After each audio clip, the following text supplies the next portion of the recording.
என்ன இவ கூப்பிட்ட காதும் கேட்காது ஒன்றும் கேட்காது உங்களுக்கு. எப்போ பார்த்தாலும் உள்ள என்னதான் பண்ணுவான்னு தெரியல கடவுளை. எங்கப்பா போனா புள்ள எப்படி பார்க்க எங்க போயிட்டா? இப்போதான் ஃபோன் பண்ணேன். சமையல் கட்டில் இருக்கிறேன், சமையல் கட்டலையும் காணா. பிரியா அடியே நான் வந்து 1/4 மணி நேரம் ஆச்சுடி. சமையல் கட்டுற ஆளுல பெட்ரூம்ல குழந்தை ஒத்தையில போட்டு எங்கே தான் போய் தொலைஞ்ச? துணி காய போடுறேன்னா குழந்தை அவள் எந்திரிக்காதா? இப்போ எந்த வீ வீ வீன்னு கத்துனப்ப நான் வந்த உடனே எடுத்துட்டு அவனை. என்ன நீ கலைக்கு வேலை பார்த்த? ஒரு வாய் தண்ணி எடுத்துட மாதிரி வந்தவங்களுக்கு தண்ணி. என்னம்மா இது? நீங்க தானம்மா ஒரு வாய் தண்ணி கேட்டீங்க. ஒரு வாய் தண்ணி தான் கேட்டேன். தொண்டை நனையிருக்காம கேட்டேன் நானு. இந்த தண்ணி கொடுக்காட்டி என்ன? வந்தவங்களுக்கு ஒரு வாய் தண்ணி கொடுத்தா இப்படியே தான் கொடுப்பா தண்ணி. ஒரு வாய் தண்ணி கேட்டீங்க, கரெக்டாக தானே எடுத்து கொடுத்துருக்கேன். கேட்ட தொண்டை நனைய பார்த்த இந்த தண்ணியை என்னத்தான் இப்படி பண்ணிட்டு உட்காந்துருக்கிறப்போ என் மைனங்க வேலைக்கு போயிருக்காருமா. 2 நாள் ஆகுமாமா. ஏன் டெய்லி வீட்டுக்கு வந்துருவாங்க? 2 நாள் ஆகும்.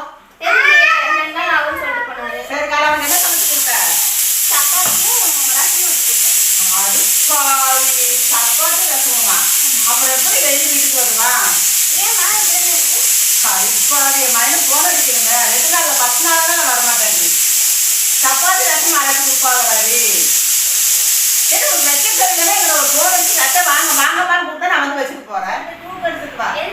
நான் போறேன், தூக்கம் எடுத்துட்டு வா. ஐயோ, எதுக்கு அவங்க தூக்கி போயிட்டாங்க? நான் தான் சப்பாத்தி ரசம்னு சொல்லிட்டேன். அதனால ஏதாவது தப்பான முடிவு எடுக்க போறாங்களோ? அவர் டேரக்ட் புக் சொல்லணுமே. கஷ்டம். என்னங்கம்மா நீங்க கேட்டீங்கல்ல? நான் கேட்டேன். குடிங்க ஒரு நிமிஷம். நீங்க தானே கேட்டீங்க. சாலை கொண்டு வந்து கொடுத்துட்டு போறாளே, இது ஒரு பைத்தியம் இருக்க மாட்டேங்குது. என் மகளுக்கு சப்பாத்தி போட்டு கொடுத்துருக்கலாம்னு தூக்கிச்சுட்டு கேட்டா இப்ப சாலை கொண்டு வந்து கொடுத்துருவாள. இப்ப அதுவா எனக்கு இல்லையே. எப்படியா போயிட்டு எங்க போனாங்க?